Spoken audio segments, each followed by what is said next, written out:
right, looks like we've got all our ducks in a row. Let me drop this down here and fix our screens real quick. Bloop. Bloop. Hey guys, what's going on? Hey, my name's Phil Kearney. I create role-playing games, I illustrate them, and I publish them online, and we are creating content for Dungeons & Dragons 5.5. We're creating Color Mana and Martial Powers. This has been an ongoing series that we've been working through, updating all of the Dungeons & Dragons 2024 rules for characters and developing an alternate mana system that both martial characters and monsters can utilize to increase diversity and tactical options. And so today, last week, was the first part of reviewing powers, where we went over, hey, what's up? We went over looking at the 5 different disciplines of how each one of these disciplines require mana, and then meta powers don't require mana. And there's 5 disciplines: exploits that modify actions and die rolls, maneuvers that are like magic actions that you can take as magic actions, and bonus actions, kind of like spell-like abilities. Reactions are triggered by various circumstances. You spend mana when you're reacting to something, and it does an extra thing. Strikes, when you hit somebody with an attack, like with a weapon attack, unarmed strike, any of those, when you hit them with an attack, you can then expend mana to increase the damage that you deal and to cause some sort of a kicker effect. And then sustained powers are kind of like enchantments or auras on your character. You don't. They expend mana to turn them on. They don't require concentration, but you can set up a number of them equal to your rank of power. It uses the half casting progression. So first level characters have first rank of power, 5th level have second rank, 9th level have third rank, 13 have 4th rank, and 17 have 5th rank. And so 5 ranks of power. If a sustained power, like a second rank sustained power, you can't turn that. You tap 2 mana, and then at 5th level you can tap 2 mana and turn on that second rank aura. But you could instead have 2 first rank auras tapped and turned on. So you can stack these aura effects as long as the cumulative cost of mana doesn't exceed your max channel limit. All the half casters in the game, the artificers, paladins, and rangers, have access to this system, in addition to the spells that they normally have access to on their spell list, so they can mix and match between spells and powers, while martial characters specifically have access to powers. The barbarian, fighter, monk, and rogue all have access to the same list of powers, kind of like as though like arcane, divine, and primal magic. Then like martial magic would be the 4th that would sit inside of that space. But Wizards didn't keep the idea of arcane, divine, and primal magic. They went back to individual spell lists. So we do have that. We do have that disconnect. But the intent when we were building this before 2024 came out was a unified spell list of powers that all these non-full casters could get access to broaden the scope of things that they can do, to put them close in scale to like the diversity and customization of their classes, kind of like how full casters can select like 15 or 20 like resource feats that are spells to do feat-like things by expending their mana. Now the marshals have all that, have those tools as well using the system. So today last session we went through the basic rules of how mana operates, how each of the individual disciplines of power interact with character action economy and resources, and we had the opportunity to get through the exploit powers and maneuvers. And so today we're coming back to finish looking through reactions, strike powers, and sustain powers, and then the meta powers, and we're going through this all as an auditing sweep. We've been working on this system and developing it through the development of 2024 for about 2 years now, and it's a pretty solid system. It's sitting very, very nicely, so I'm very happy with it. But it's, repetition and recursion helps find weaknesses and improve stuff.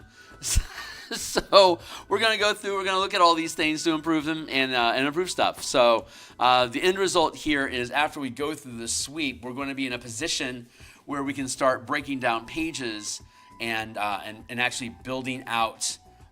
Like actually building out the document, and then whenever we like do like the fighter layout, then we'll have the fighter class and then the 4 subclasses that came from the player's handbook, have those built out, and whatever gaps in the pages appear, that's where we put illustrations of fighter-like stuff. And then we'll do the same thing for the rogue and the barbarian and all the martial characters, the half-casters, the actual martial characters, the half-casters, and the warlock as well can make use of powers. In this system, the Warlock is like the true Gish. It has access to full casting through its Mystic Arcanum, but its Pact magic can be used to either cast spells or channel powers. Spells still come at the full casting progression of every other level, up to 10 at 19th. And the martial power system is still a half-casting tier, so even though the Warlock can gain spell casting, like second-level spells at third level, you won't get access to second-level powers until 5th level. Generally, powers are, I wouldn't say they do more, I think they're more versatile. They're more flexible and versatile than spell casting is. So I think the half-casting progression is a really good space to put them in. So, without further ado, we're going to let's take a look at how reactions work again, and then let's go look at what the reactions are. Let's see. Reactions. Here we go. So, reaction powers are instant effects that can be channeled as a reaction that triggers when specific circumstances occur, as described in each reaction power below. Only one reaction can be used in response to a triggering circumstance, even if multiple reactions can be triggered, and you can only take one reaction during a turn. If a kicker allows you to use a reaction without expending a reaction to do so, you must still be able to take reactions to benefit from the kicker effects. For example, if you are paralyzed, you cannot make you cannot take reactions, and you cannot use reaction powers even if you pay the kicker cost. And then opportunity attacks, when you make an opportunity attack or can make a weapon attack as a reaction, you can channel a strike power as part of the damage if you hit. And that's all there is to say about reaction powers. So let's go look at what reaction powers are. There was a misunderstanding about language. Because it says, for example, if you're you must still be able to take reactions. And the looseness of that language implies that, well, if I've already taken my reaction this turn, I can no longer take reactions. So can I benefit from kickers that don't use reactions? Yes. That is poorly worded language. So if a kicker allows you to use a reaction without expending a reaction to do so, you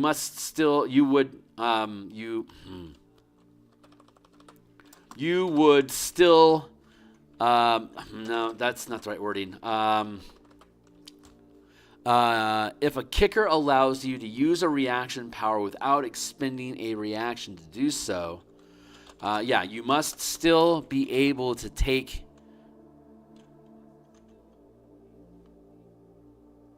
Let's see, if a kicker allows, let's reword this, kicker. Some kickers, some powers, some reaction powers allow you to expend additional mana to use the reaction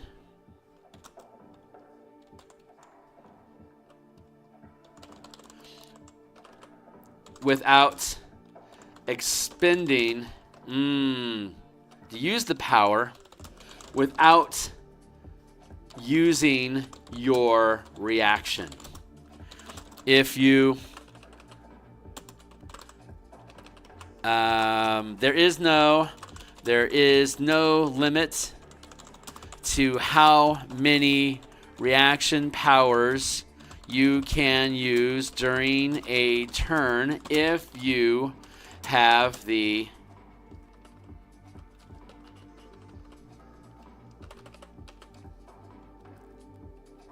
triggering circumstance occurs and you have mana available and you can expend mana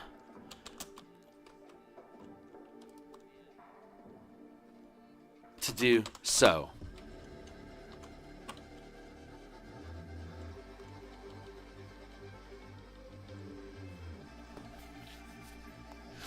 Some reactions and powers allow you to expend additional mana to use.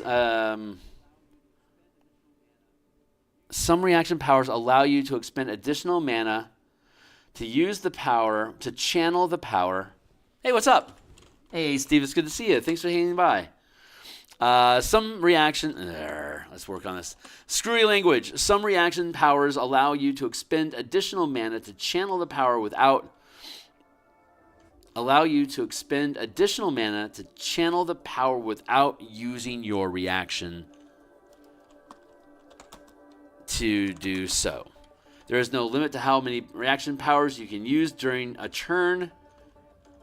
If the triggering circumstance occurs and you can expend them and you have mana available to do so. That's where that to do so should be. So let's drop the to do so from before.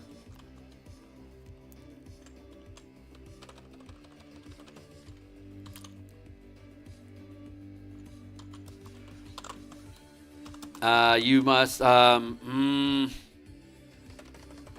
if you would normally not be able to take a reaction,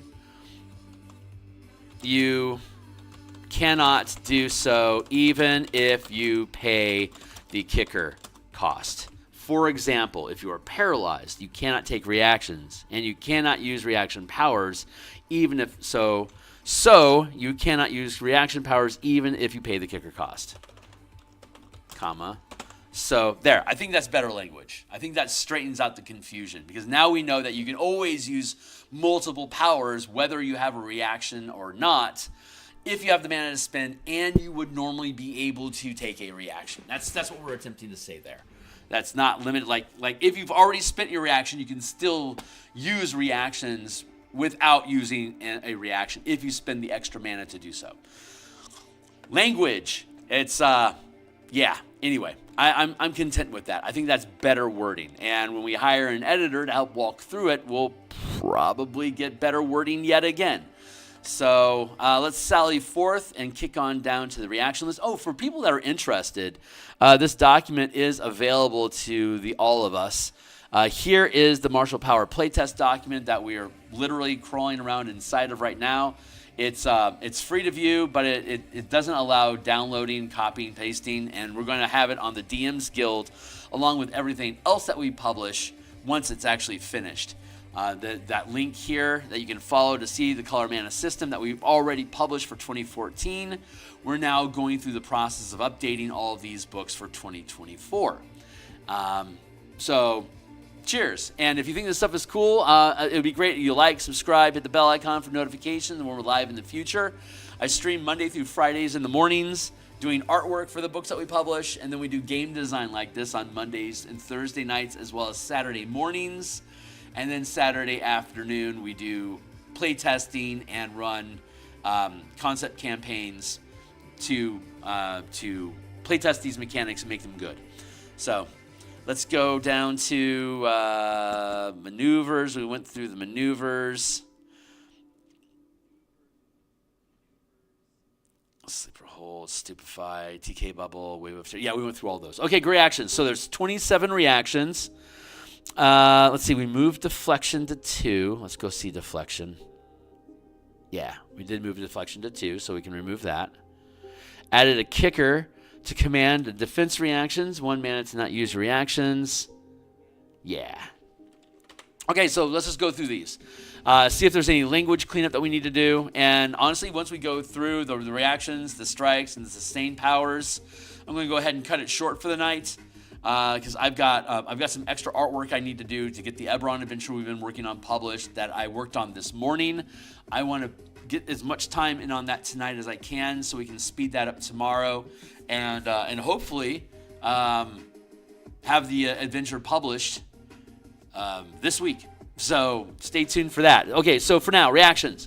Anticipate. This is first rank power. There's 11 of them. There's 27 reaction powers in here in total. 11 of them are first rank, which you get access to that first level. So, anticipate. As a reaction to when a creature within range of your weapon attack that you can see makes an attack against you, before they roll to hit, you make a weapon attack against it. And if anticipate is used to push the attacker out of melee range, the attack is not wasted. Against it, if the attack, if this attack would prevent the target from completing their attack, they can choose. It can choose a new target of its attack or change its action. Period. Because, like for example, I could use anticipate to shove you, and so now you're out of reach of weapon range. So now you can't properly attack me. So it's important to bring that in. Kicker. So if I spend extra mana, I can roll 1 power die per mana spent as a kicker, adding the highest result to the attack roll. No, I don't think I need that. I don't think this needs a kicker effect. The effect unto itself is strong enough to be able to take. It's a reaction, so it's going to eat your reaction, but it allows you to, like I said, push somebody out of the way, trip them. If you're using attack maneuvers, you can convert the attack into a maneuver. Oh no, you can't do that with OAs. No, this is good as it is. Bait and switch. When a creature within 5 feet of you is hit with an attack roll, you can spend 1 mana to switch places with the creature, and you can choose to become the target of the attack. Switching places this way doesn't count as movement or provoke opportunity attacks. In addition, the target of the attack gains a bonus to armor class against the attack equal to the max channeling limit, equal to your max channeling limit plus 1, potentially turning a hit into a miss. Okay, now can that stack?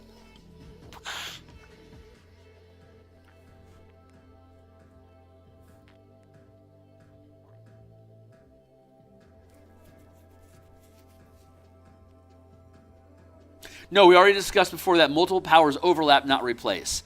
So if I bait and switch with you, and then my ally also bait and switches with you, you're going to move twice, but you're only going to get the best armor class bonus among those 2 bait and switches, because we already have that rule about overlapping and overriding powers. So that's covered. And I had a kicker on here that would allow us to expend mana to not have to use our reaction, but you would only be able to use it when a creature within 5 feet of you is hit with an attack roll. You can switch places with them. If they got hit again, you can switch places with them again, and then again, and then again, and then again. And they're always going to have the same armor class because your level isn't changing during that process. And it's going to burn mana every time you use it. 2, in fact. 1 for activating bait and switch as a reaction, and then a 2nd point of mana to not use your reaction when using bait and switch. I think I'm okay with that. Anticipate allows you to make an attack. We've generally been removing kicker effects from that in general. I know the kicker here wasn't allowing you to do another one, but in this instance, allowing you to boost your attack roll on anticipate, that just doesn't. That feels like it's too much. If we did that, we'd have to make anticipate 2nd rank, and I don't want you to have to pay that much to be able to make a reaction attack like that. But it does nullify the attack, so that's not a horrible idea. As a reaction, when a creature within range of your weapon attack that you can see makes an attack against you, before they roll to hit, you make a weapon attack against it. If this attack would prevent the target from completing their attack, completing the attack, it can choose a new target of its attack or change its action. It can change its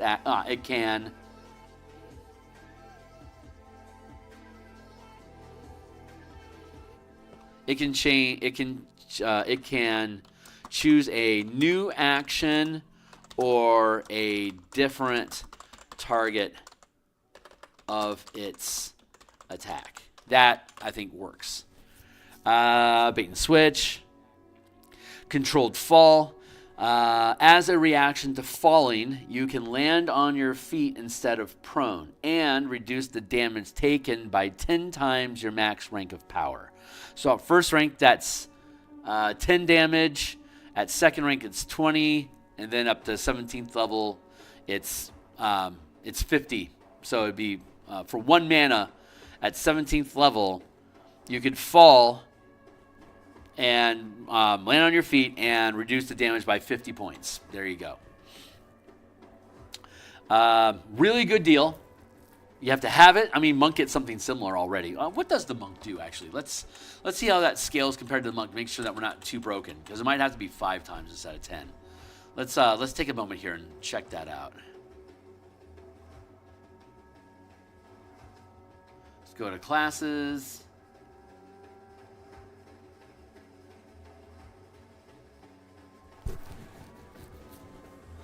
Slow Fall is what it's called. Slow Fall level 4. So it's still first rank power.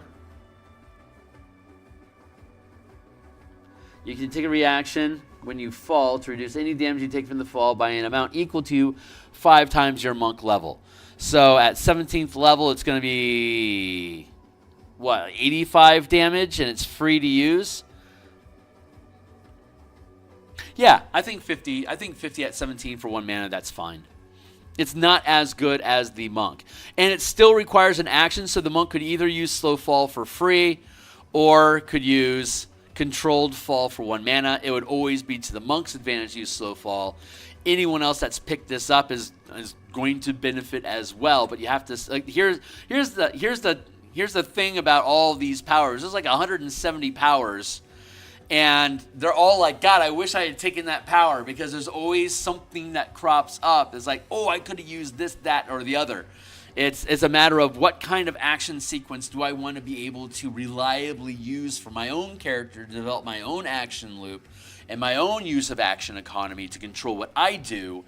And then if you have space left over, then you can start filling in reactions for, here's some stuff that I anticipate, like, foiling what I want to do, or like, here's a sore spot I have, like, here's a weakness in my build that we can shore up with sustained and reaction powers. So build the action loop that you want first to be able to do what you want your character to do, and then fill in defense measures to make sure that what you want to do doesn't get taken away from you.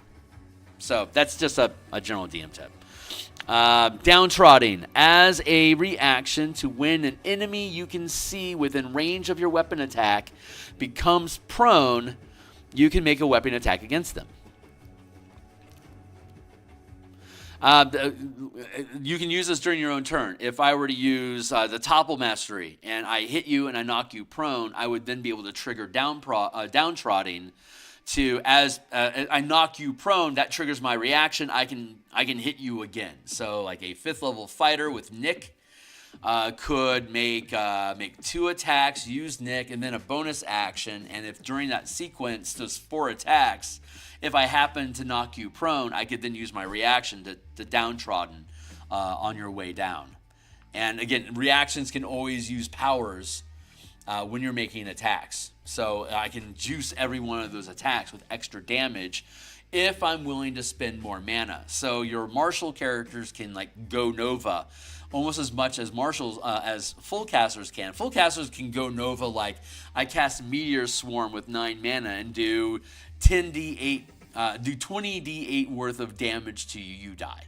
Or like to everybody within like a 500-foot area, something like that. It's a ridiculously powerful spell. That is a strong Nova. And like we looked at the Paladin in previous episodes, where you can spend up to 8 mana to do 90-10 damage against undead in one hit, and that is a massive Nova burst of damage there as well. But you can also Nova by sequencing all of your attacks and reaction together to hit multiple times, spending, like in the 2014 Paladin, spending extra mana with each hit to crank up the damage that you deal. So you can easily burn through all of your mana in one round, and then you will then have to fall back on, during my turn, I will expend some of my action economy to generate mana, so with what actions I have left during my turn, I can trigger those things because I've generated temporary mana to provide it for me. The nice thing about these kicker effects, like for downtrodden kicker effect, roll 1 power die per mana spent this way, adding the highest result to the attack roll. This one also has roll for feint as a reaction. When you miss a melee attack, you can roll again, potentially turning it into a hit. You know what? Honestly, I think the kicker effect for downtrodden is too juicy. You already get advantage. If you're within 5 feet of you, you're going to get advantage to attack them already for free. So I think dropping the kicker effect from there feels good, considering this is a first-rank power, and it is an opportunity to it's not an opportunity attack, but it gives you another attack during your turn if you want it. Like Anticipate, we got rid of the ramping damage. So we're getting on downtrodden, we're getting rid of the ramping damage. For feint, as a reaction, when you miss a melee attack, you can roll again, potentially turning it into a hit. Feint, for instance, is taking an attack we've already taken and reducing it. The single point lets us re-roll it, and now with this one, I'm okay with it having a kicker effect. Roll 1 power die per mana spent this way, adding the highest result to the attack roll. So I missed with the first attack. I'm now spending a point of mana and a reaction to make another attack. And then on top of that, I can spend more mana to make sure that I roll higher by adding more dice to the attack roll to help assure that I actually hit, making the feint more valuable. I'm okay with that because we already invested on the attack before we decided to use power. Downtrodden and Anticipate, they're creating an opportunity. I keep using opportunity. They create their trigger. The effect of those reactions gives you an extra attack, potentially during your own turn. So not giving it a kicker is a good idea. Feint has already used an attack during your turn, and now you're spending mana on it to get another chance of doing it. You've already made the attack. I'm fine with you spending mana to try to make sure that attack hits. Again, attacking feels good. Spending mana to make sure that you do hit during your turn, it's a nice backup. If you're going to have a game that there is a chance to miss, having a resource you can expend to increase the chance of actually hitting when you try will end up, quote unquote, feeling good because you're registering successes when you wanted them, and you're eating up your resources to have more combat effectiveness. Inspired attack. So the trigger. This is a different format. Trigger, response, and then a kicker effect. Trigger, response, kicker. I kind of like that setup. I don't know. What do you guys think? If I go...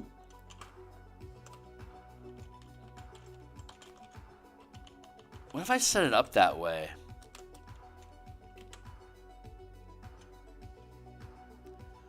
Trigger, response, kicker. Trigger, a willing creature. So, inspired attack. The trigger is a willing creature you can see, including yourself, misses an attack roll. And the response is you can roll a number of power dice equal to the mana expended this way, adding the highest result. And then the kicker effect is you can expend 1 mana to not use a reaction when you channel this power. So this is allowing you to, as long as you have mana, and anytime you see somebody make an attack, you can just spam more mana to allow them to... you can roll a number of power dice equal to the mana expended this way, adding the highest number rolled to the result. This is different from Feint. Feint only works for you. Inspired attack works for anybody, including you. Inspired attack makes you keep the die roll of the d20 that you rolled, and you can spend mana. You can expend mana to add extra dice to re-roll, but you're still stuck with the d20 that you rolled. Feint allows you to re-roll and then the kicker effect is, so Feint allows you to, if you miss with the attack, you can now re-roll the die, and you can spend more mana to add dice to it. Inspired Attack just adds dice to see if that will make the difference in hitting. And you can do it for free if you spend more mana. So you can, every attack, you can make Inspired. Like if I have 3 attacks as an 11th level fighter, I can use Inspired Attack. Every time I make an attack roll, I make the attack. Ah, shit, I missed. What if I added an extra power die? Would an extra D8 make a difference? Yes, it would. Okay, great. So I'm going to spend a point of mana. I don't want to use my reaction, so instead I'm going to spend 2 points of mana to get an extra D8 and not use my reaction to do so. I'm effectively giving that an attack, an extra plus D8 for 2 mana. You see how that works?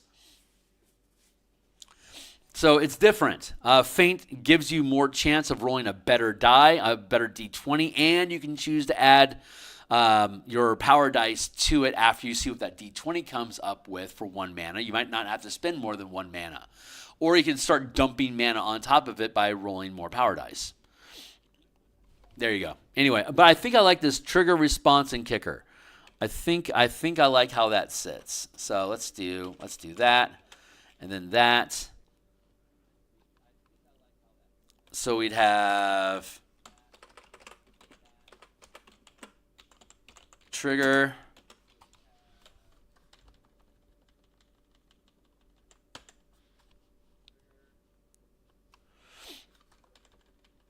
a creature within range of your attack, of your weapon attack that you can see makes an attack against you, and then what?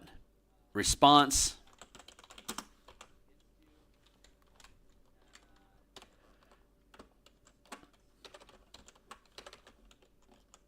Before they roll a hit, you make a weapon attack against it. If this attack would prevent the target from completing the attack, it can choose a new action or a different one. Before they roll to hit you, make a weapon attack against it. If this attack would prevent the target from completing its attack, it can choose a new action or a different target of it, its attack. There, we'll do that. Bait and switch.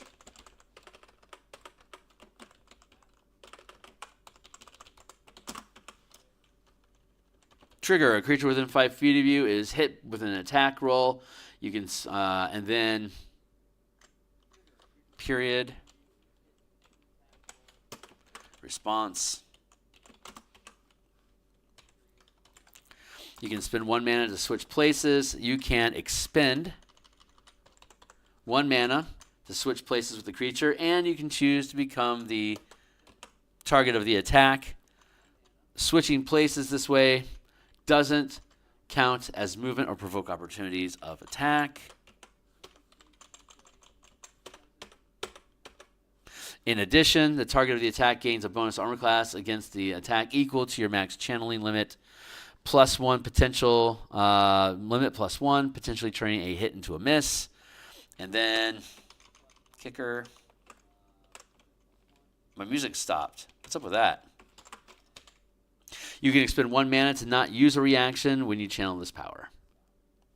There, trigger, response, kicker. I think that format looks nice.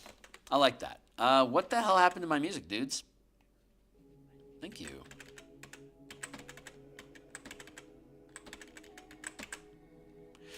Let's see.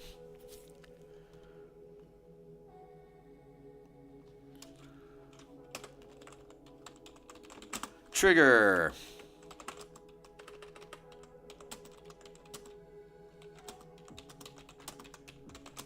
You fall 10 or more feet. Response.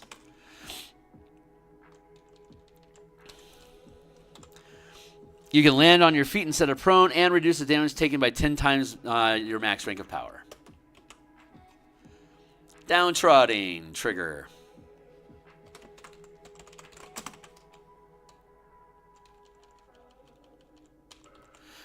An enemy you see within range of your weapon attack becomes prone. Response.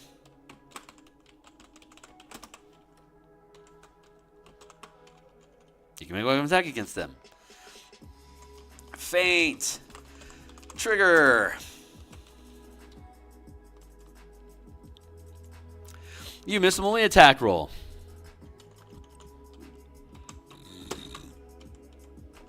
Response.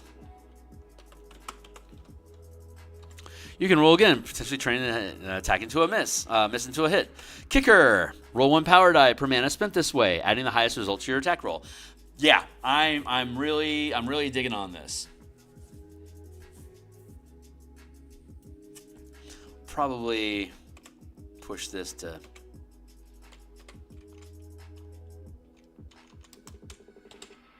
there.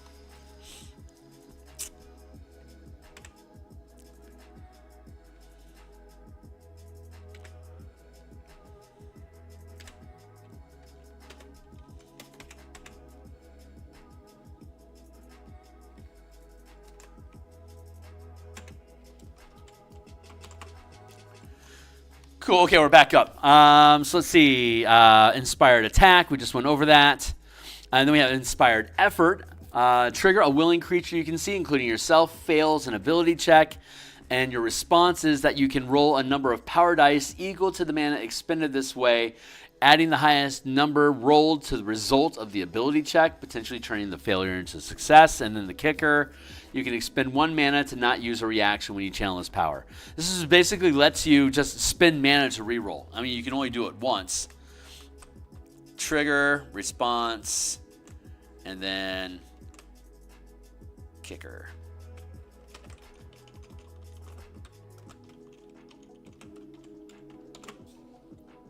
Trigger a willing creature you can see, including yourself, fails a saving throw. And response, you can roll a number of power dice equal to the mana expended this way, adding the highest number rolled to the result of the saving throw, potentially turning the failure into a success. And then again, the kicker, you can spend mana to do so without an action, without a reaction. Now we have interpose. Interpose is a trigger. An ally within reach of your melee attack takes damage from a source you can see. Response. You can take any portion of that damage for the target and gain resistance to it. And then the kicker effect.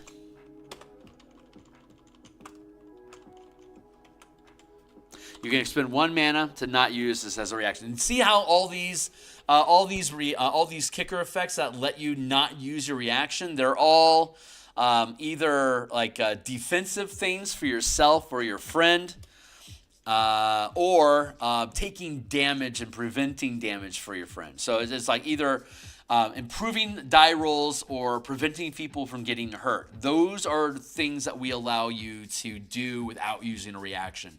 Kind of like how Portent on the Divine Wizard has the Portent dice. That it's like anytime you want, you see a D20 get thrown, you can decide the 7 that I have on my D20, that is now your 7. I don't have to use a reaction or an action. It just anytime I want it to happen, happens. That's what these kickers are doing. It's basically the same thing that Portent has, where it's built in that you don't have to use any action economy at all to make these things do, but it's going to cost you extra mana to gain that benefit. So, again, high risk and reward system, and you can expend action economy to generate mana this way. So let's say an 11th level fighter has 3 attacks, gets 2 mana on when they expend their bonus action. That's 5 mana that they get.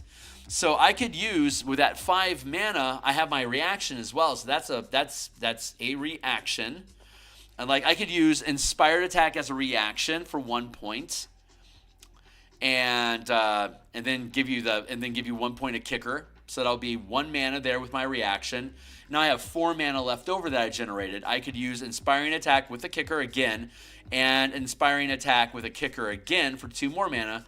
So if that 11th level fighter spent all of their action economy during their turn, they now have a reaction and 5 spare mana to dole out reactions to other people to help them maneuver, move, and enhance their attacks. This mixed with the maneuvers that we saw last time, which lets people attack a target with advantage or move half their movement speed. You can have a true warfield, a real battlefield control martial character built from any of these martial classes, any of these martial power classes, just by selecting a kit of powers that will allow you to affect other people's action economy and keep a budget available for you to use the kickers, so it's not using your reactions. So you can dole out, and later on you'll see that you can get multiple maneuvers to issue multiple commands during your turn, more than 2 like normal. Issue multiple commands at extra costs for you to be able. Anyway, again, you can build your own action economy and your own mana engine to do the things that you want in combat, to either ramp up what you can do or to use your action economy to give it to other people so that they can succeed and you become a support field martial character. Like your fighter could do this, your rogue could do this, your barbarian could do this, the monk could do this, paladin, artificer, ranger, they could all do this.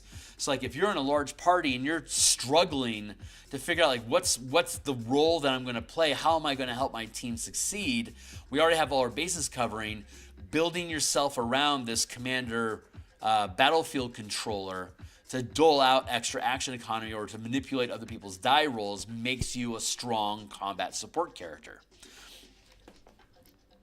Inspired Ward. You can see a pattern here with these inspired things. Inspired Ward.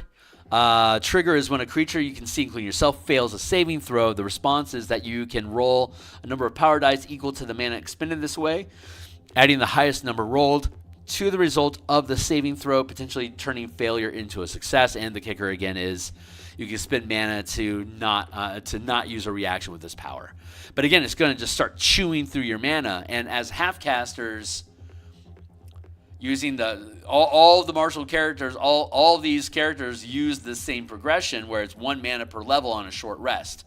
So if you want to generate lots of mana, you need to gain levels, or you need to cache all of your action economy to generate that mana for you.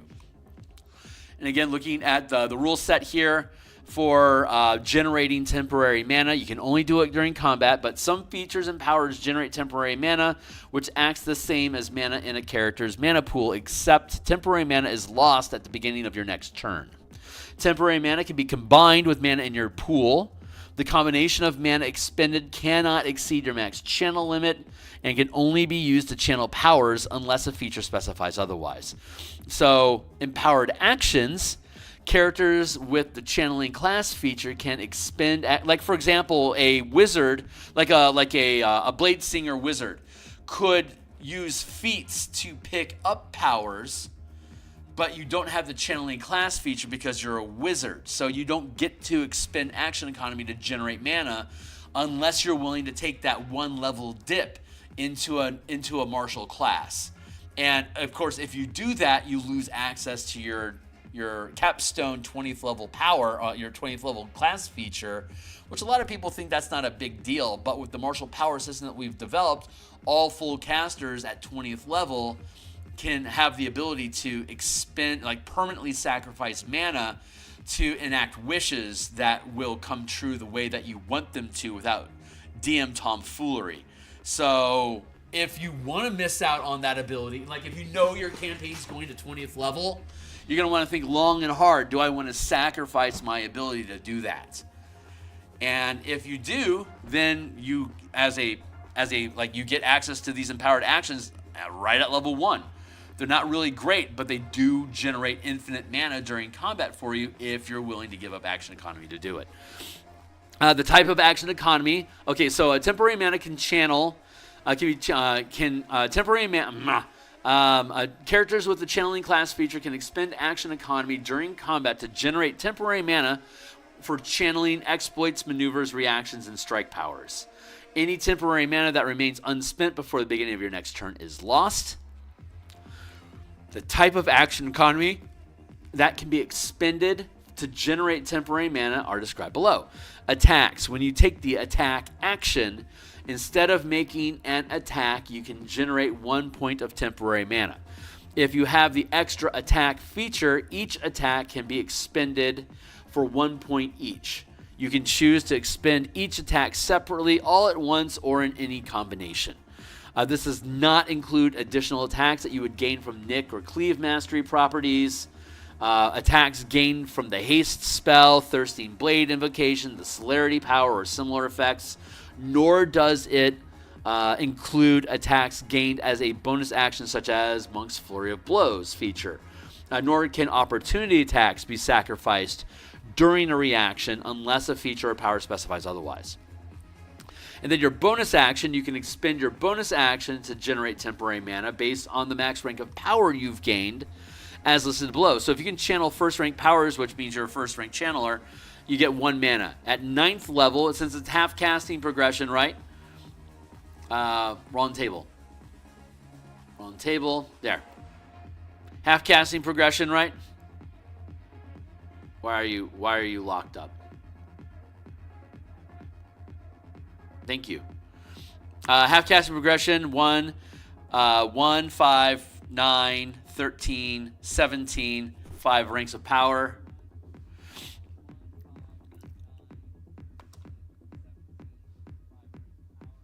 So at 9th level, you get access to 3rd rank powers. You can now gain 2 temporary mana when you sacrifice your bonus action. At 17th level, when you can channel 5th rank powers, you can sacrifice your bonus action to get 3 temporary points of mana. Again, your bonus action is generally going to be worth more and more as you gain more levels. So, but you also tend to get, like fighters, for instance, tend to get more attacks as they go up in levels. So leaving attacks as a static 1 point per attack makes sense, but the bonus action becomes more valuable as we gain rank, as we gain levels in the campaign.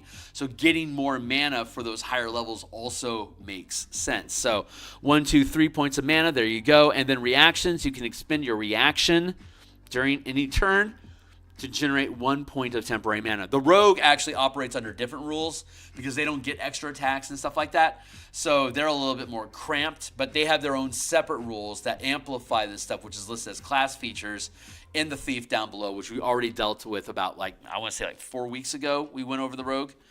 Cheers. Actions can be sacrificed at any time during your turn. For example, an 11th level fighter with, 2 extra attacks can take the attack action and expend all 3 attacks immediately to gain 3 points of temporary mana, perhaps to channel a 3rd rank maneuver as a bonus action, even if the mana pool is empty. Alternatively, a 9th level fighter can make an attack, and if it hits, you can expend your bonus action to gain 2 points of temporary mana, and you can channel as a 2nd rank strike to increase the damage of your current attack, even if the mana pool is empty. If you expend your reaction anytime as well, for example, if you hit with a weapon attack during your turn, you can expend your reaction to, you can expend your reaction at any time as well. For example, if you hit with, this should actually be up here. You can expend your reaction at any time during any turn. Good. For example, if you hit with a weapon attack during your turn, you can expend your reaction to generate 1 point of temporary mana, which you can immediately expend to channel a strike power. Actions can be sacrificed at any time during your turn, and we just went over all that. Okay, cool. I'm pretty happy with that. And now we don't have to worry about duration of effects. But I was just dancing up here for you guys to take a look at the empowered action economy, which allows us to far outstrip. You can only do that during combat, as it said down below. But you only get 1 point of mana at first level. But when you expend your action economy, either your attack to get more mana for your bonus action, or spend your bonus action and reaction to get more mana to use as part of your attack action. This allows you to basically have small doses of infinite mana. So the whole shtick in the divide between marshals and casters is, the casters can do big bang flash shits, but they have to expend resources to do it. Meanwhile, martial characters can attack and do whatever attack stuff does, and they can literally just do it forever because they always have it available to them. It doesn't cost them any resources. With this system, it allows us to expend our action economy to use low rank, low mana cost powers infinitely. So even with this new system built in, it allows us to stay true to that trope of the marshals can do what marshals do all day. And as long as they're in combat all day, that's completely true. They can always sacrifice actions. Like combat action economy is different from exploration and social interaction action economy. You don't really have action economy in either one of those. It's just, what are you doing? What are you doing? What are you doing? Go next, next, next, next.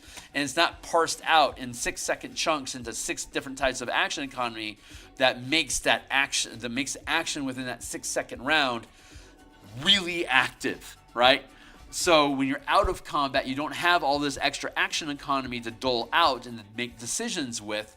So you don't also get to use that mana out of combat. So I often recommend keep your mana for when you're out of combat.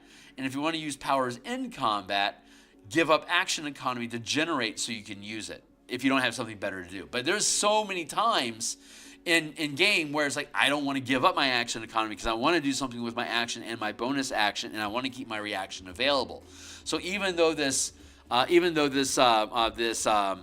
empowered actions option is always available to the martial characters in combat, it might be like you might only use it once, like every 2 or 3 rounds.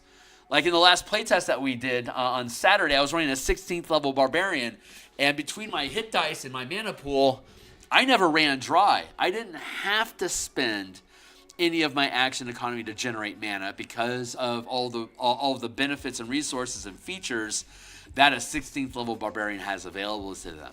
So it's a great option that lets you fulfill that fantasy of just running all day, but it doesn't imbalance the game because you have to sacrifice, like, to do that big flashy thing that you want to do for like 3 mana at 9th level. You're going to have to give up your bonus action, maybe one of your attacks, your reaction. You're sacrificing a lot of your contribution to make the contribution that you make have a big impact. You see how that works? It's a neat balancing effect. But it never reaches the scale of power that full casters get unless you're a Paladin Smiting. Paladin Smite actually does rival what a Sorkadin could do in the normal 2015 system. Paladin can ramp like fucking crazy. Sorkadin can't. We took that away from the Sorkadin and we gave it back to the Paladin. Go check out the Paladin. It was like, I want to say it was like episode maybe 13 of this series that we looked at monks and paladins in the same session. Yeah, Paladin's got a huge glam up in that sense. So anyway, I digress. I'm just explaining how this action economy stuff works so you can understand how can I be generating so much mana. Like if I can do reactions that don't actually expend my reaction, I can do these things as much as I want during anyone's turn as long as I have mana to blow. And if I spend all my actions generating free mana, I can expend it before the end of my turn and do a whole bunch of good for everybody else on my team, thus fulfilling that battlefield commander role that we keep trying to find with a class as a solution. The solution in my world, this world, the solution wasn't make a commander class like they did in 3E. Instead, build a power system that allows you to choose to become a commander or a striker or a tank or, like in this case, a support controller. So, yeah, there you go. Bob's your uncle. Interpose. Trigger. An ally within reach of your melee attack takes damage from a source you can see. Your response, you can take any portion of that damage for the target and gain resistance to it. It's basically on-the-fly Warding Bond. Warding Bond is a 2nd level spell that a cleric can use just infinitely, as long as you want. I think it requires does it require concentration? Does Warding Bond require concentration? Oh, the irony, because you're having to take damage for your friends that you have warded. Warding Bond. I just don't remember offhand if it requires concentration or not. Let's look and giggle.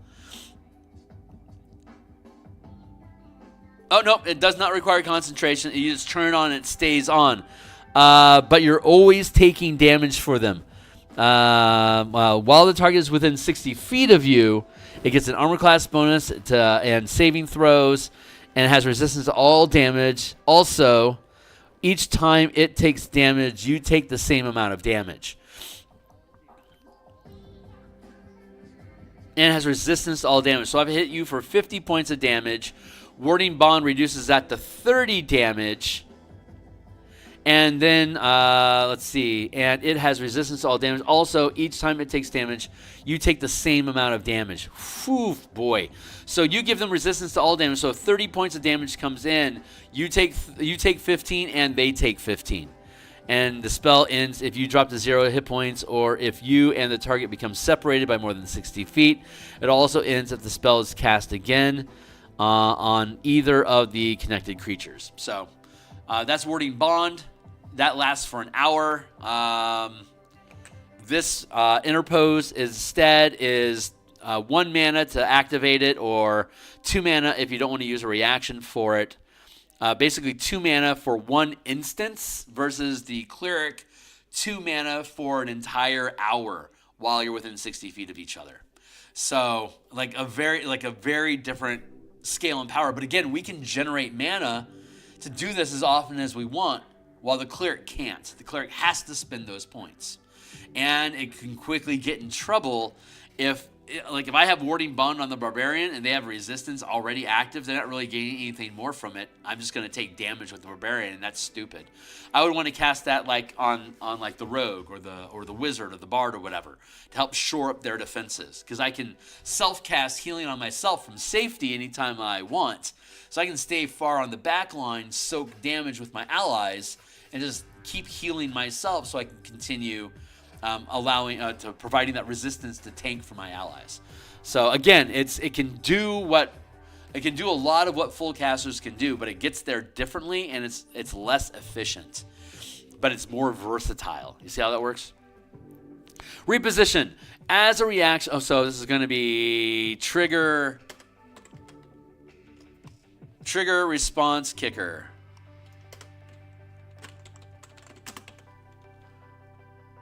The trigger is a creature you can see moves within reach of attacking you with their melee weapon attacks.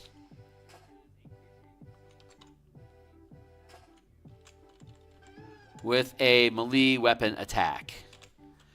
Period. And response.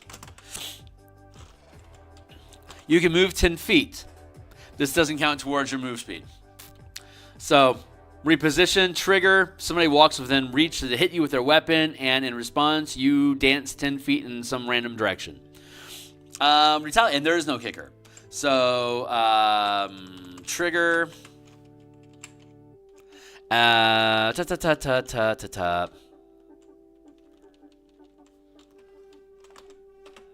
You take damage from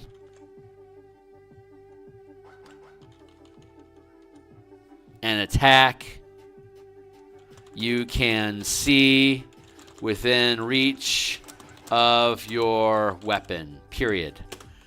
Response. You can make you can make a weapon attack against that attacker if it's within.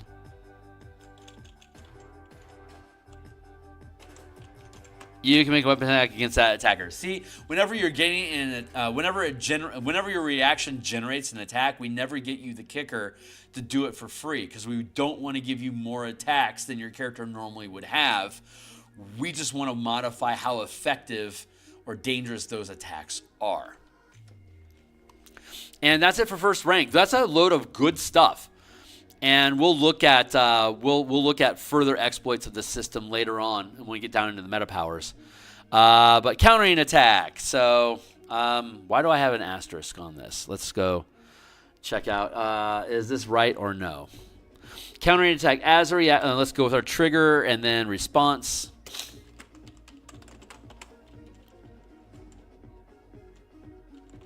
A creature within range of your weapon attack uses the magic action, casts a spell, or channels a power.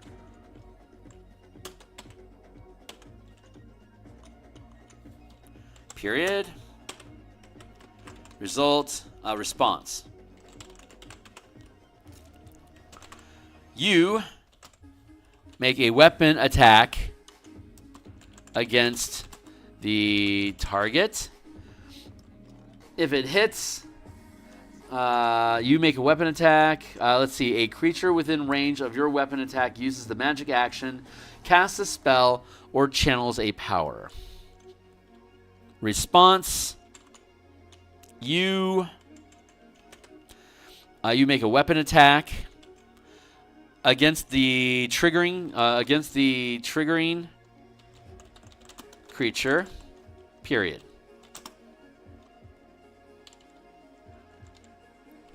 If it hits, the target takes damage and must make a Constitution saving throw against your channeling DC or half the damage dealt, whichever is higher.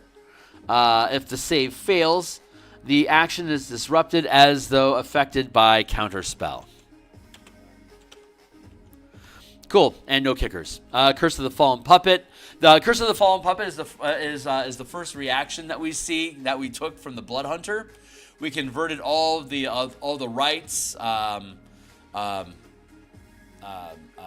effects. I forget the names of this stuff. Rights and whatever the maneuvers are, and subclass features. We converted all those things into powers. So instead of having to play a Blood Hunter, you could play a Blood Hunter Ranger, who just takes a bunch of Blood Hunter powers instead of spells, or a Blood Hunter Barbarian, Blood Hunter Rogue, Fighter, Monk, Artificer, like for the Alchemist, like for the Alchemist Blood Hunter, for instance. Your Alchemist Artificer could be a Blood Hunter if you just take a bunch of Blood Hunter powers instead of Artificer spells. Trigger.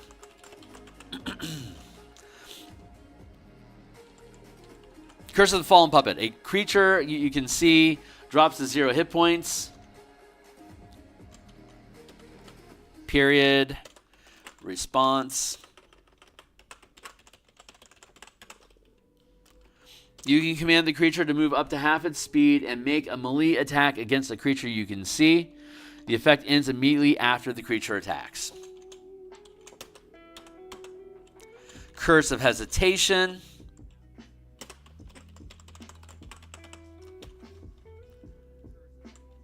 Trigger. A creature you can see begins its turn.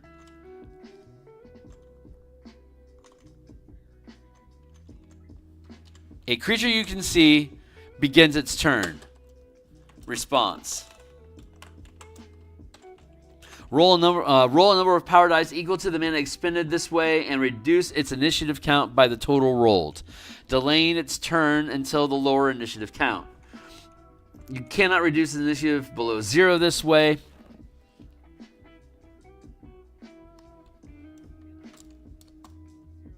And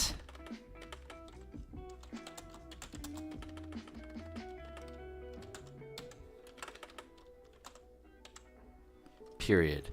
Let's see. Response. Roll a number of power dice equal to the mana expended this way and reduce its initiative count by the total rolled, delaying its turn until the new lower initiative count. You cannot reduce initiative below 0 this way.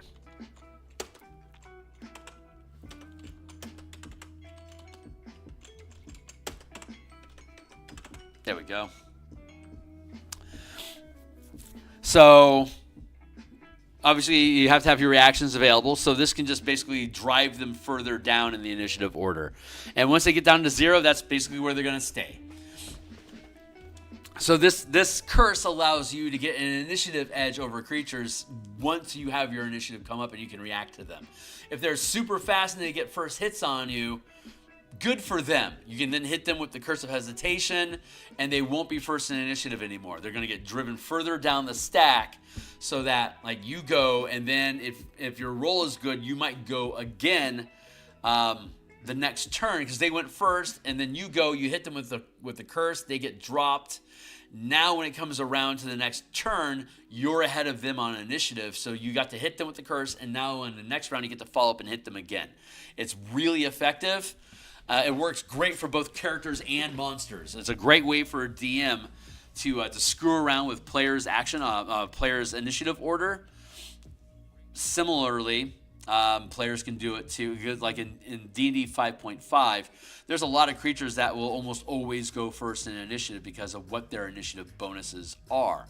So it can get a little crazy. This is a way to counteract that without having to make severe changes to how the game system works. Deflection. Trigger. You or an ally within reach of your melee attack are hit by an attack roll from a source you can see. Period. Response. The attack is re-rolled, taking the new results. This re-roll cannot score a critical hit. Deflection is super useful if you're dealing with something that's crit heavy. And then kicker.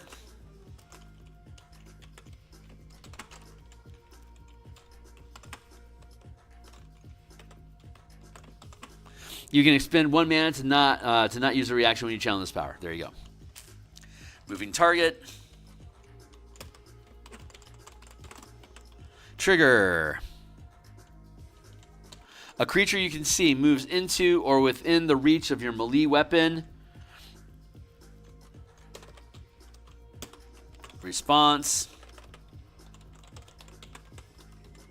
You can make it an attack, even if the target's movement doesn't normally provoke opportunity attacks.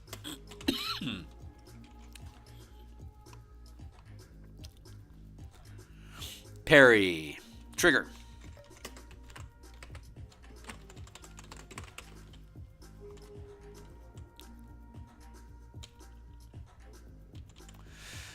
You are hit by a melee attack roll. Response. Roll 1 power die per mana channeled, adding the highest result to your armor class against the attack roll, possibly causing it to miss. And then kicker.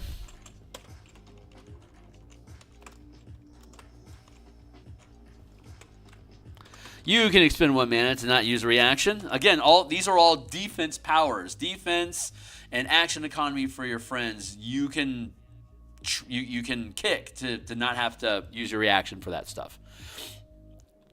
Redirect. Trigger. A creature within reach of your melee weapon that you can see hits you or another creature with an attack.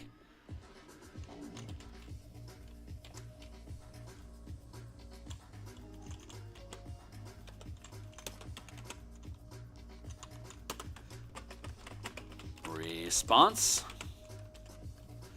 You can redirect the attack from hitting the intended target to instead target another creature that you can see within reach of both your and their melee attacks. Okay, so trigger. A creature within reach of your melee attack, within reach of your melee weapon that you can see hits you or another creature with an attack. Response. Within reach of your melee weapon that you can see hits you with a creature with a melee attack. Thank you. Response. You can redirect the attack from hitting the intended target to instead target another creature that you can see that you can see within reach of both you within melee weapon reach for both you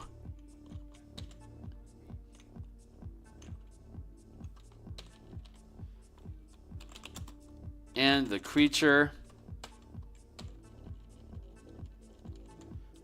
comma, using the same attack roll.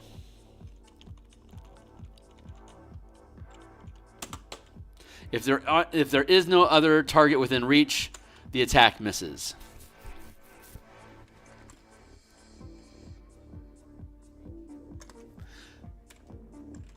A creature within reach of your melee weapon that you can see hits you or another creature with a melee attack. Thank you. Melee weapon attack. No, just melee attack. Spells too. Response, you can redirect the attack from hitting the intended target to instead target another creature that you can see within a creature within reach of your melee weapon that you can see hits you or another creature within a melee attack. If you response, you can redirect the attack from hitting the intended target to instead target another creature that you can see, should not be caps, within reach of both you, within melee weapon reach of both you and the creature, using the same attack roll. If there is no other target within reach, the attack misses. There you go. So redirect, you could cancel an attack if you are within melee reach of the target and the creature. And if there's no one else around, then you can just basically you make the attack miss. Cheers. Roll the hit. Trigger.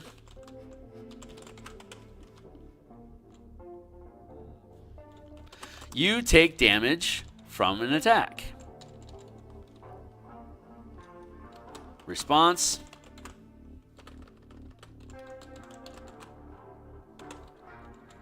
You gain resistance to that instance of damage. Kicker.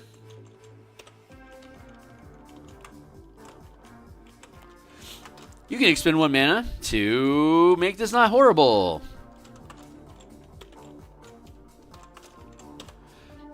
Come on. There you go. You can expend 1 mana to not use a reaction when you channel this power. I mean, a barbarian gets resistance to almost everything for free. This allows you to spend 2 mana for roll of the hit, and then an extra point of mana for the kicker. 3 mana to basically gain resistance to anything anytime that you want. Way more expensive than Warding Bond. Very situational. Higher level you are, the more likely it is that's going to be useful. Saving Grace is trigger. You or another creature that you can see fails a D20 test. Period. Response. And again, these that you can see, all these powers have a 60-foot range max.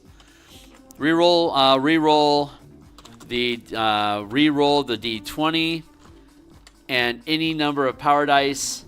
Keep the new result. Now we're at 3rd rank powers. Anchor. So these all cost 3 mana to use at a time. So Anchor is trigger. A creature you can see moves, teleports,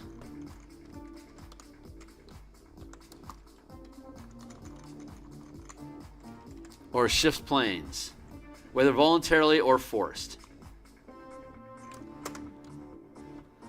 Response.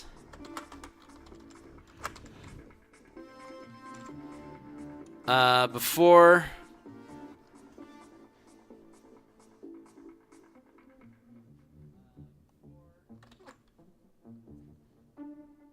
here we go. Roll 1 power die.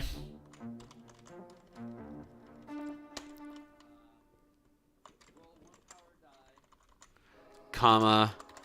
Dealing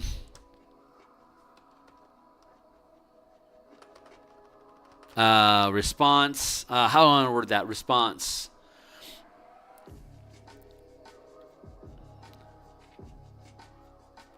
Roll a number of roll 1 power die per mana expended this way, adding the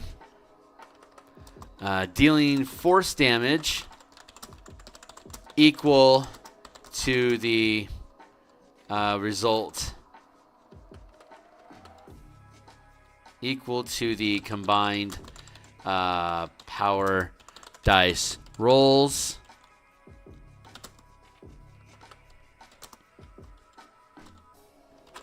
The target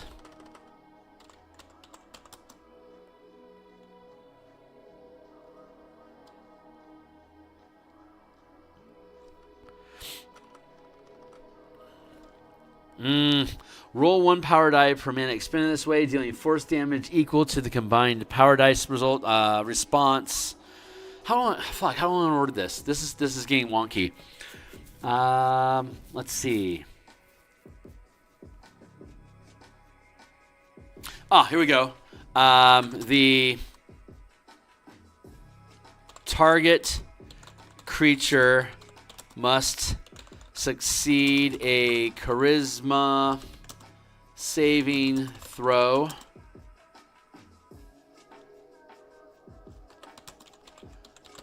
taking 1 power die of force damage for each point of mana expended this way.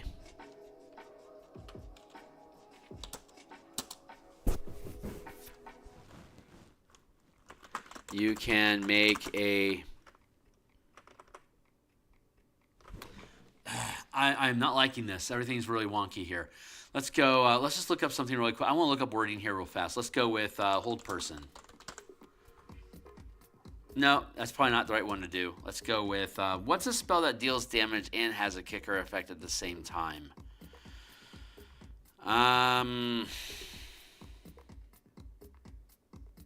Trying to think of something. What's a spell that deals damage and has a kicker effect? Ooh, weird.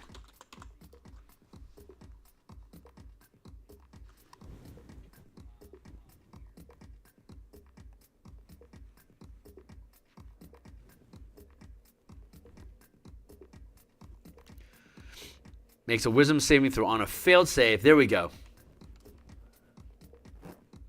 On a successful save, a target takes half as much damage only. There we go.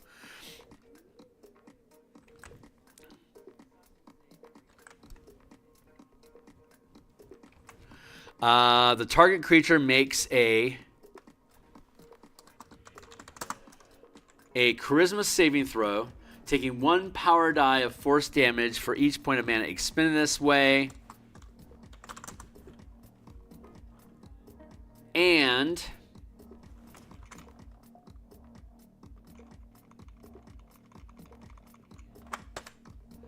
it can't move, teleport, or shift planes until the beginning of their next turn.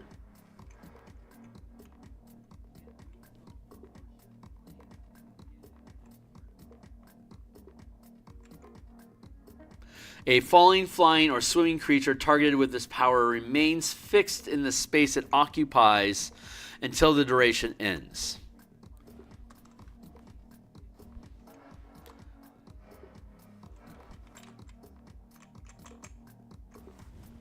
Or shifting plane until the beginning of its next turn. Or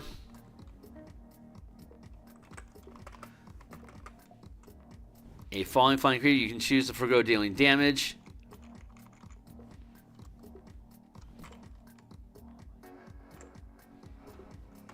On a successful save, the target takes half damage only. Period.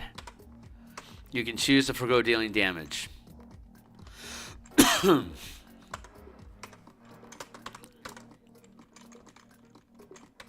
little wordy, but I think it turned out okay. You can choose to not deal damage.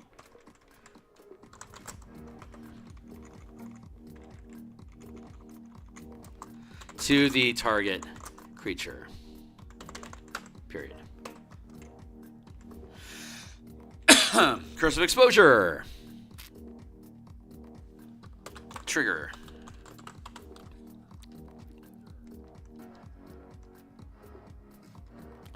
A creature you can see, a creature within range that you can see,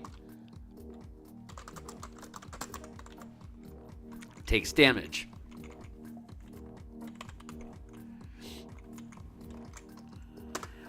Response.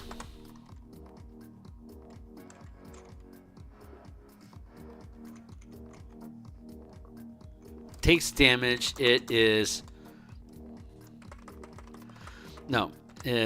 damage. Response. If the target creature has resistance to that type of damage, it loses this property. Alternatively, if the creature is immune to this damage type, it instead takes half damage. This effect ends immediately after the creature takes the affected damage. This is another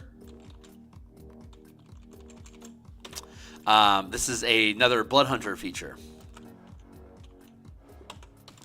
And you can, again, this is you're already dealing damage to the creature. You've already attacked or whatever. You've already dealt damage to it.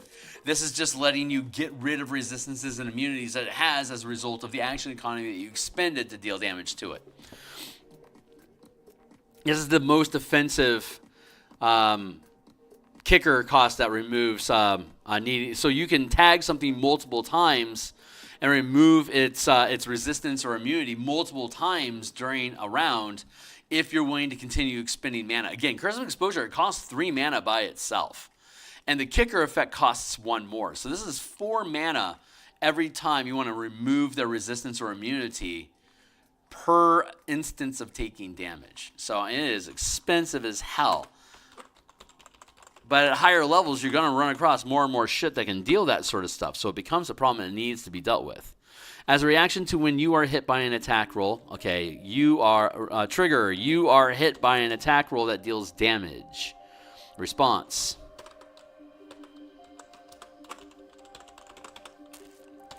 You can reduce the amount of damage dealt by an amount equal to the result of 1 power die per mana expended this way, plus your max rank of power.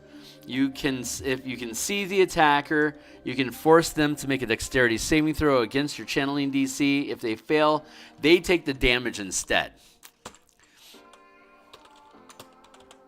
It has to be targeting you. And there's no kickers. Defense barrier, trigger. This is, again, 3 mana.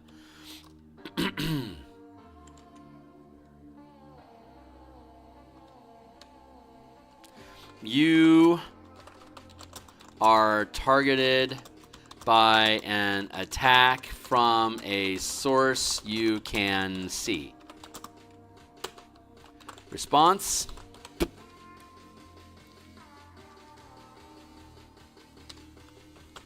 You create a momentary 2-dimensional opaque barrier made of force, occupying your space and granting you full cover against the attack, causing the attack to automatically miss unless it ignores full cover. The barrier is immobile, doesn't prevent movement, and disappears at the beginning of your next turn. And I want to get rid of the kicker effect on that because it's too good. It just says you don't get to hit me with an attack. I nullify your attack, sir. There's not much they can do about that. I don't want you to be able to do multiple in the same turn. But once you build it, it's there until the beginning of your next turn. So any other attack coming from them, they have to reposition themselves so that they can get around the target. The barrier is immobile, doesn't prevent movement, and disappears at the beginning of your next turn.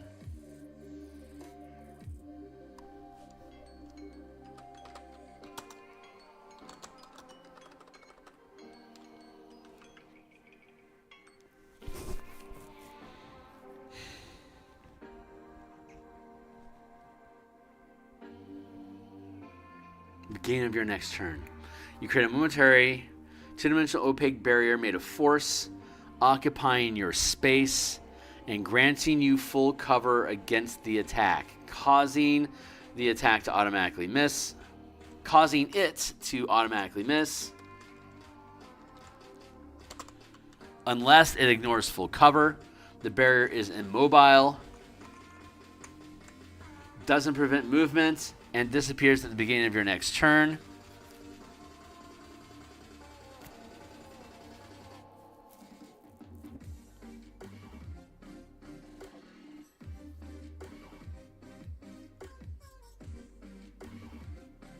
It's a little, the language is a little squishy. I feel like I want to add language like if you move from that spot, it doesn't protect you anymore, but I feel like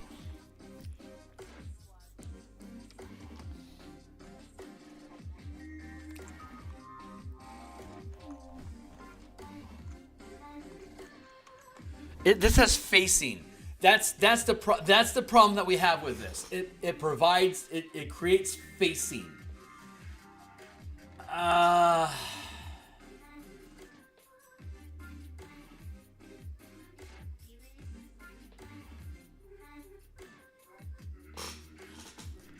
You can redo. How do we word this? You are targeted by an attack from a source you can see.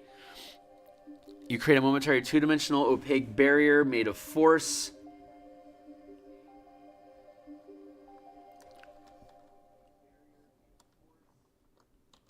Granting full cover against the triggering attack and all subsequent attacks from the... You create a momentary two-dimensional opaque barrier made of force, granting you full cover against the triggering attack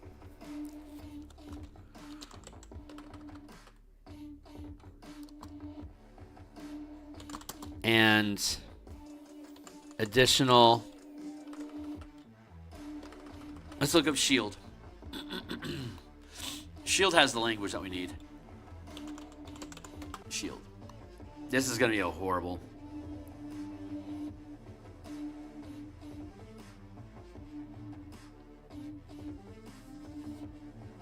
spell. Thank you. And you take no damage from it. Until the start of your next turn, you have a +5 bonus armor class. Let's do that.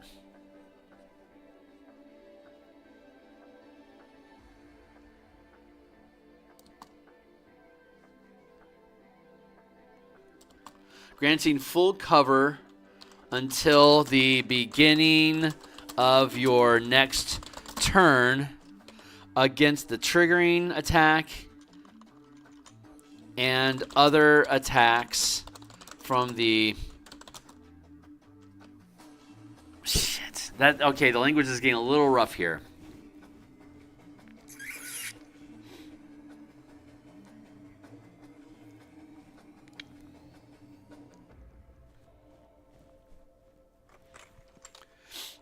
Let's do this. I'm going to change the wording here. Granting full cover until the beginning of your next turn against the triggering attack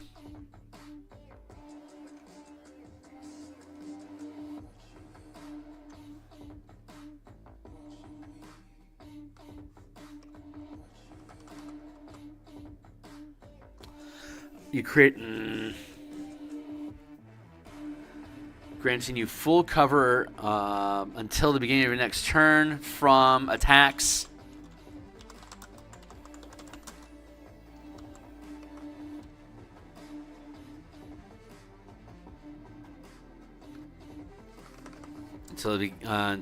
Granting full cover until the beginning of your next turn from attacks.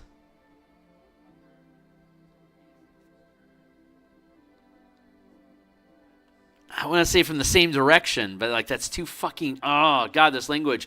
It's like, if I can tell you what it intends, that's great. The problem is I have to write it in such a way that you can't ever ask me a question. That's the whole point of writing the rules. It creates and answers the question. I can't just sit here and explain it to you. I have to be able to write it out so it is efficiently explained to you. And I'm having an issue with that. I like defense barrier. I like it. It's cool.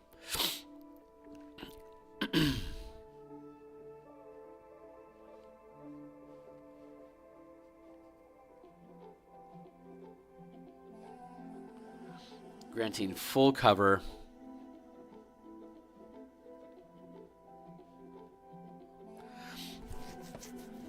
You create a momentary two-dimensional opaque barrier made of force, granting full cover against the triggering attack.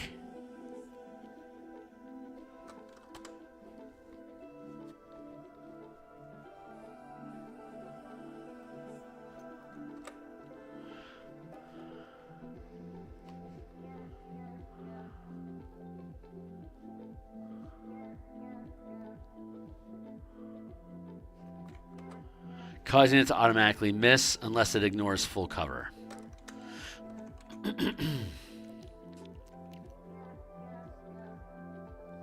I'm gonna have to nerf it. It then disappears. There, it's not gonna last the full round anymore.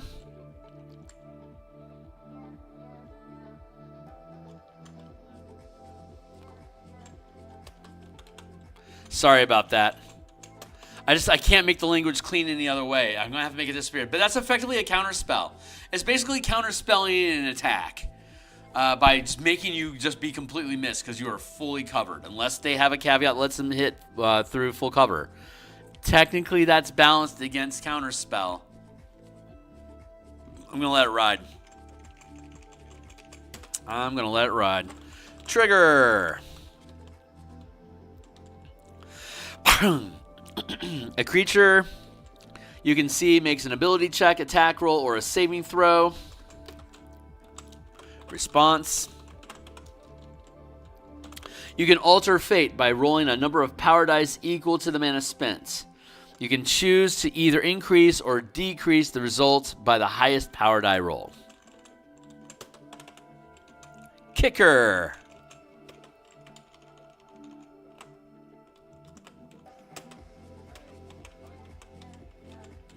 You can spend 1 mana to not use a reaction when you challenge. Again, this is 3 mana to use that. You can both reduce. It's like Portent. I can either increase or decrease your result with a die roll. I guess it's more like silvery, not silvery barbs. Cutting words. It's like the bard's cutting words ability.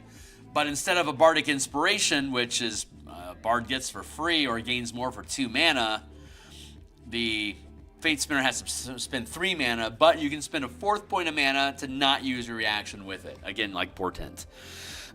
Man. Okay, so 4th. There's only 2 4th rank powers. Trigger.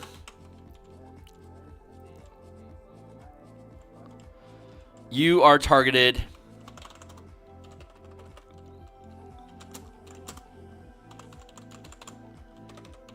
by a spell or other magical effect that targets only you.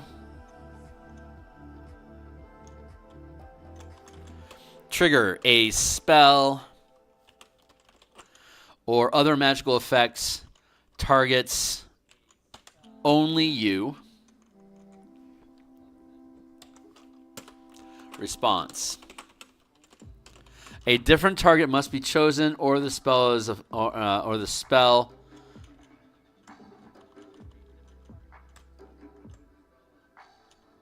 or effect is wasted. Any mana spent on the wasted effect is regained. And final, Rite of Revival trigger. You drop to 0 hit points, but don't die outright. Period. Response. You remain unconscious and roll a number of power dice equal to... You remain conscious and roll a number of power dice equal to the mana channeled, gaining a number of hit points equal to the total rolled, up to your maximum hit point total. There you go. That's all the reactions. We have now reformatted them. We've cleaned up some iffy language. We've nerfed Defense Barrier, but I think it fucking needed it. And just for the sanity of the mechanics. And that finishes that. So, geez, how long have we been doing this? Hour and a half. My boys, I think I'm gonna have to cut out of here. We're gonna come back on Thursday, and I got to get some work done. I've got some emergency art that cropped up that needs to be done for us to publish our Eberron adventure. So I'm going to go ahead and cut stream here. But this was good. We needed to have reformatted and cleaned up the language on these. I like this. This is something that we're going to be able to replicate. All these powers are going to easily fit just basically like a spell list sort of format where we're just doing like 2 columns or whatever on a page.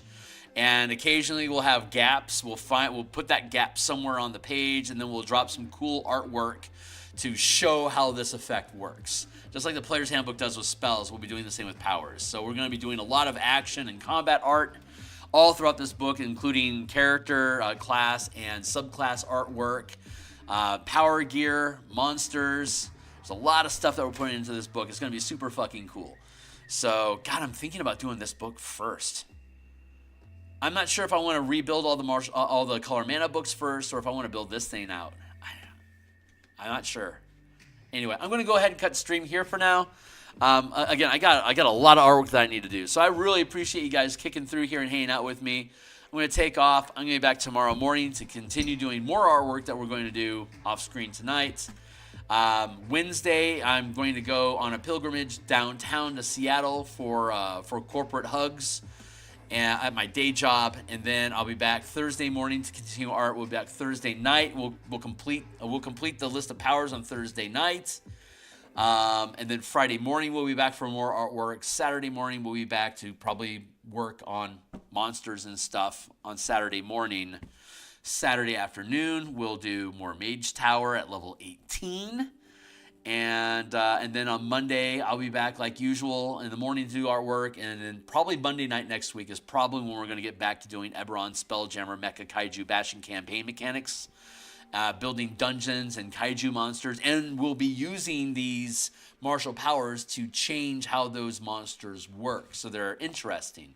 Give you a lot of examples of how we can build kaiju with martial powers.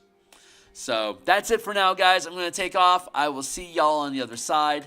Thanks a lot for hanging out with me. I really appreciate it. Oh, hey, if anyone doesn't mind that sees us, like, subscribe, hit the bell icon. I'm trying to build this channel. The way that I'm doing it, just through live streams like this, isn't a very popular algorithm sort of thing to do.